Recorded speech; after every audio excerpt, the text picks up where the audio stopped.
Šoreiz tavs Auto TV izmēģinām Kia ģimenes universāli, kurš necenšas izlikties par apvidnieku. Tiekamies ar jaunieti, kurš apdzied tukuma smukumu, un ne tikai. Principā man otrā profesija būtu tālbraucējs. Man liekas, ka reti kurš vēl brauc tik daudz, cik es. Tavs Auto TV atbalsta Sixt autonoma, pilna servisa auto leasings un auto abonēšana. Goodyear un Ignitis On, vadošais lieljaudas uzlādes tīkls Baltijā. Pasaulē, kur gandrīz katrs otrais jaunais auto grib būt crossovers, universāļi ir kļuvuši par tādu kā apdraudētu sugu. Taču ir cilvēki, kuriem joprojām svarīgāk par to, cik augstu sēdi, ir auto izskats. Tas, cik daudz mantu var ielikt bagažniekā, kā jūties tās salonā un galvenais, kā tas brauc. Un tieši viņiem Kia ir radījis šo spēkratu vārdā K4 SV. Kad pirmo reizi izdzirdēju šo nosaukumu K4, nodomāju, tas laikam būs kārtējais dienesta kods. K9, kā zinām, ir suņu policija. K4 izrādās ved bērnus uz bērndārzu. Plašāk par to skatieties turpmākajās minūtēs.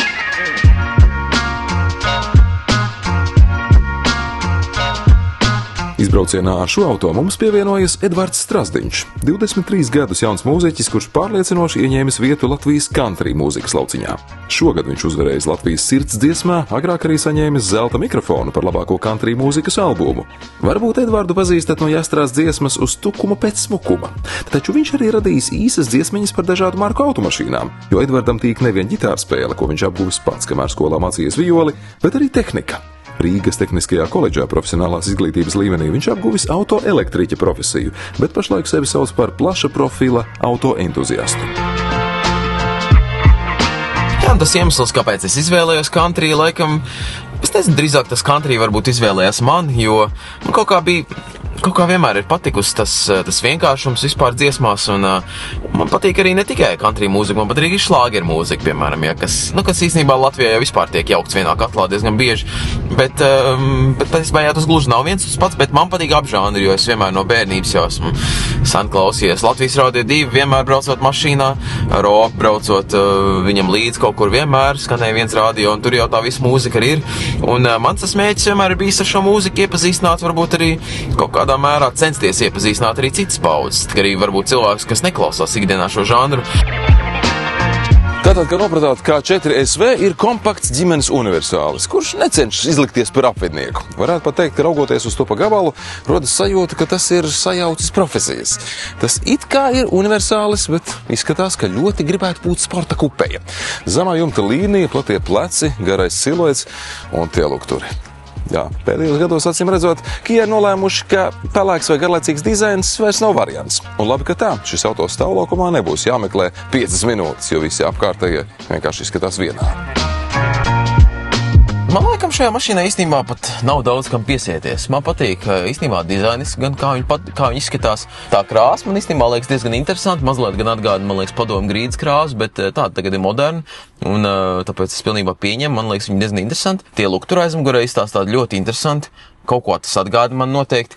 Kopsumā tāds ļoti moderns autobils, jo vispār korejieši, ko es pēdējā laikā esmu noskatījies, ka jāatzīst, ka viņi tādā futurismu ziņā pārspēja absolūti visu. Autovadītāji un līdz ar to arī to īpašnieki bieži vien ir sasodīti egoisti un reti domā par to, kā jutīsies tie, kas sēdēs aiz viņiem, jo redz, es taču esmu šoferis. Bet šajā auto es pats aiz sevis varu apsēsties bez īpašām pārunām ar saviem ceļgaliem. Klau, kā jūtaties, ko darīsim, brauksim vai kāpsim laukā? Nēc pietiek vietas gan šeit, gan galvai pietiek vietas, kājas nesūdzas un piekritīsiet. Es domāju, ka ģimenes auto gadījumā tas ir daudz svarīgāk par to, cik sekundēs tas sasniedz 100. Man pa lielam vienīgie kritēriji automobili ir lai es tur varētu ģitāru kaut kā ielikt iekšā un kaut kāds viss mūzikas instruments, skatoties uz kopējo bagāžnieku un visu to tādu dzīvojamo telpu, visu automobīļu interjerā, tad es domāju, ka tā nebūtu nevienā veidā problēma. Es domāju, ka tie cilvēki, kas ar mani brauc tās dažas reizes, kad es vadu vairākus cilvēkus par 2 mašīnā, tad es domāju, ka viņi var pieciest. Es domāju, ka tā arī nekāda vēl vaina neizskatās no aizmugurējā, gan jau, ka nav nekāda vaina. Savukārt salonā Kia turpina savu pēdējo gadu filozofiju. Lielie ekrāni, tā mūsdienās pat vairs nav modes lieta, bet pamatā aprīkojuma standarts. Tajā pašā laikā varam pateikties šī auto radītājiem, ka viņi ir atstājuši vēl pāris fiziskas pogas, ar kurām ne tikai parotaļāties, bet arī ātri un tā teikt nesāpīgi izpildīt svarīgākās funkcijas.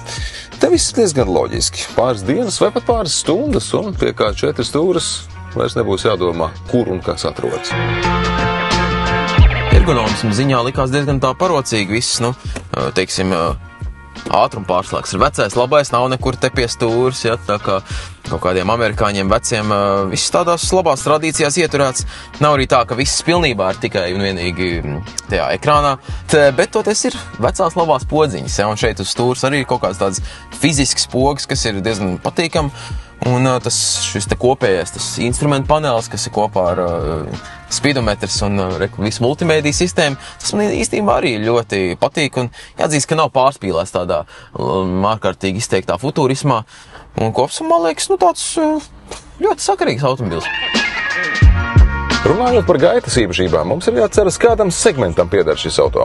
Liela daļa autožurnālistu katru spēkratu, neatkarīgi no tā pamata pielietojuma, cenšas testēt tā, it kā ar to būtu jāpiedalās Lemānas 24 stundu sacensībās. K4SV nav auto, kurš pie katra luksafora aicina pārbaudīt, cik ātri tas ieskrienas. Tas ir komfortabls un kluss.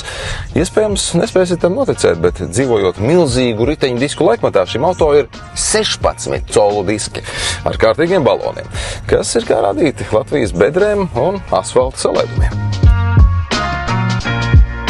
Teiksim, nav tā, ka tā mašīna nekustētos. Es teiktu, priekš ikdienas vajadzībām jau vispār ceļš cilvēkam, kam automobils ir tomēr pamatā, jo automobils jau tomēr ir cilvēkam, lai kalpot, jā. Es uzskatu, ka šis automobils ir vienkārši pagaidām no tā, ko es redzēju, ļoti labs sabiedrotais, uzticamais ikdienā, un arī jaudas ziņā es šobrīd esmu sporta modē, un jāatzīst, ka jaudas pietiek. Ja kādam svarīgākais jautājums ir, labi, bet kas tam ir zem motora pārsaga? Tad arī te viss ir diezgan saprotami. K4SV pieejams ar 3 benzīna dzinēju versijām – 115, 150 vai 180 zirgspēkiem. Sākuma versijai paredzēta 6-pakāpju manuālā pārnesuma kārva, bet jaudīgākie motori tiek komplektēti ar 7-pakāpju divsajūgu automātu. Un tiem, kur ikdienā vairāk domā par degvielas patēriņu nekā par zirgspēku skaitu, Kia jau tuvākajā laikā sola papildināt K4 saimi arī ar pilnā hibrīda versiju. Cilvēkiem, kuriem mašīna tomēr ir vairāk kā tāds vienkārši pārvietošanās līdzeklis, tad es domāju, ka šis auto tās funkcijas pilda vairāk kā labi, un līdz ar to rezultātā es domāju, kāpēc gan nevarētu sapņot par šādu mašīnu, jo tomēr daudziem tāds ļoti liels dzīves sapnis un sasniegums ir vispār izdzīt nullīt no salona, ja tā teikt, paņemt jaunu automašīnu no salona. Šis varētu būt, man liekas, ļoti labs tāds pretendents, uz ko varētu tiekties, lai sapņot izdzīt kādu pirmo mašīnu no salona, ja? Un tas, man liekas, ka ļoti labs automobils. Rezumējot, no ārpuses K4SV izskatās pēc cilvēka, kurš brīvdienās skrien pusmaratonus.